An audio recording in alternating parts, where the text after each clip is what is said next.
Shalom saudaraku, salam sejahtera dalam kasih Kristus. Jumpa lagi dengan saya, Didi Juli. Kita akan belajar berapologetika bersama-sama di channel ini. Mualaf itu kalau nggak bahas Kristen, nggak bahas Alkitab, nggak bahas tentang Tuhan Yesus, rasanya kurang afdol ya. Ya memang mereka sepertinya tidak mengetahui banyak hal dalam agamanya yang baru. Mau disuruh ceramah dari keyakinannya, ya dia nggak belajar, karena sibuk belajar membahas kekristenan. Disuruh baca kitab sucinya yang sekarang, ya rasa-rasanya kok nggak bisa juga. Karena memang kalau dilihat itu, ya mereka itu bahasnya lain-lain gitu ya, bukan bahas agamanya sendiri. Nah, ada yang lucu ketika Don Ditan ini sedang membahas Alkitab dan memelintir artinya. Ditanggapi oleh seorang laki-laki saya tidak kenal tapi pintar, dan yang membuat lucu adalah bahasanya gitu ya, dialeknya, dan dialek itu adalah ngapak. Jadi mari kita bersama-sama melihat video berikut ini. Kalau di Kristen lahir di, dia sempat menyebut kandang domba.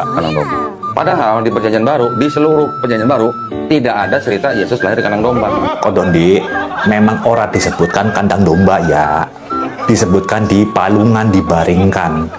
Palungan kie di dalam kandangnya wedhus gembel, wadah nguntal wedhus gembel, jenenge palungan. Jadi ayat memang anak Kodondi, aja yang ngana lah ya, so tahu.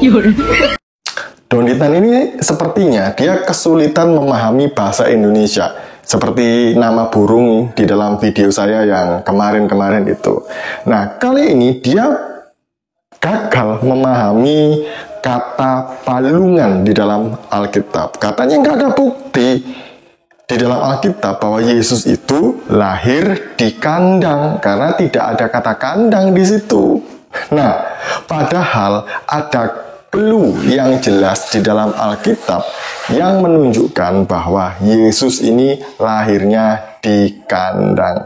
Mungkin Don Ditan ini berharapnya bahwa Yesus lahir di tempat yang lain ya, mungkin di bawah pohon kurma seperti keyakinannya saat ini. Tapi nyatanya fakta berkata lain, dan Alkitab mengatakan bahwa Yesus lahir di kandang. Buktinya apa? Tadi si bapak itu memberikan bukti dari Alkitab bahwa bayi Yesus itu diletakkan di palungan. Mari kita membaca di dalam Lukas pasal yang kedua ayat 1-7.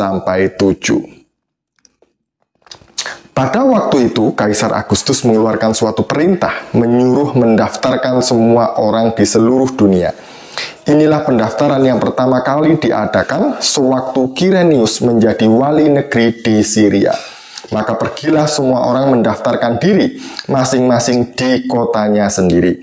Demikianlah juga Yusuf pergi dari kota Nazaret ke Galilea ke Yudea, ke kota Daud yang bernama Bethlehem, karena ia berasal dari keluarga dan keturunan Daud, supaya didaftarkan bersama-sama dengan Maria tunangannya yang sedang mengandung.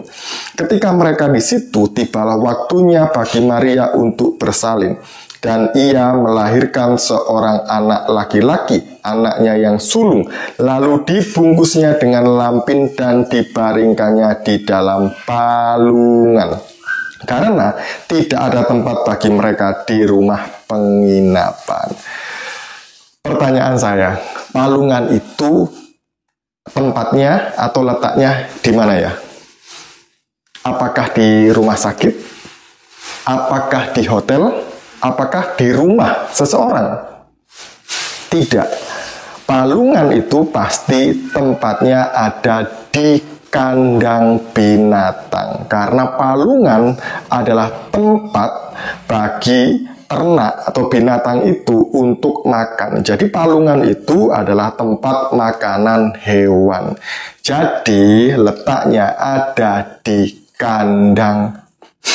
Nah, kok bisa dia berharap bahwa Yesus ini lahirnya di tempat yang lain? Jangan menyamanyamakan ya Yesus dengan Isa yang dipercayai oleh Donggitan dan umat Islam, karena berbeda, tidak sama. Yang satu lahir di kandang, yang satu lahir di bawah pohon kurma. Jadi belajar lagi bahasa Indonesia dengan baik.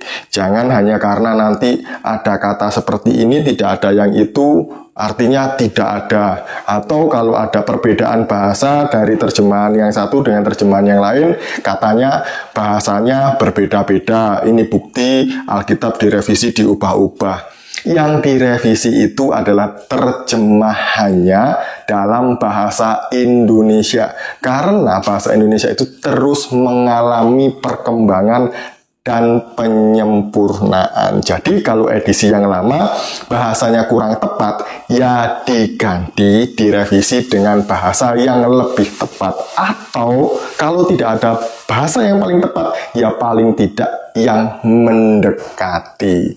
Begitu ya. Sekian dari saya, semoga ini memberkati kita semuanya. Shalom, salam waras, Tuhan Yesus memberkati kita.